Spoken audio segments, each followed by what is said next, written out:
Let's make some hummus. I had some chana soaking overnight. I'm going to pressure cook it till the chana is cooked but not too soft. Going to strain it and I'm going to set it aside, and then we are going to patch some jeera, garlic and sesame seeds. Once that is patched, we're going to add it to our cooked chana, chickpeas, and we're going to blend till smooth.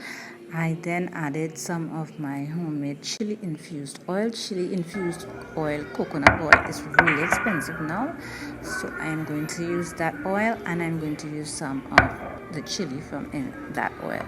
I am following a fellow Trinbagonian YouTuber. She used pepper flakes, so I'm just going to use the actual peppers from this to add it to it. It is the seed, so it isn't hot because I really wanted the seed to plant over against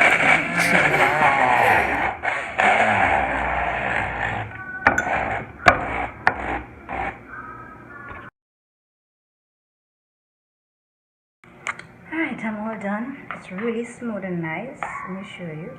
I wanted it really thick, so it's really thick, but it's smooth. So we're going to have this with some multigrain crackers.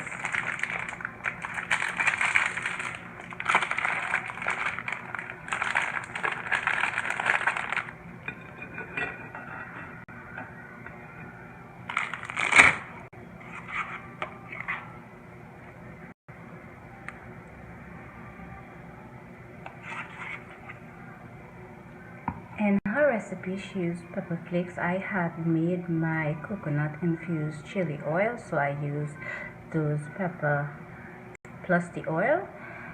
Nowadays, when you go to the supermarket, I used to buy the infused coconut chili oil. Right now, that bottle of oil is $60. When I could make my own coconut infused chili oil with fresh coconut oil, I'm going to make. Thanks for watching. And this is what it looks like when it's done, guys. This thing has a really good flavor, and the added flavor from the coconut oil. I just added a little bit of salt for extra taste. Oh my gosh, garnish with some rosemary.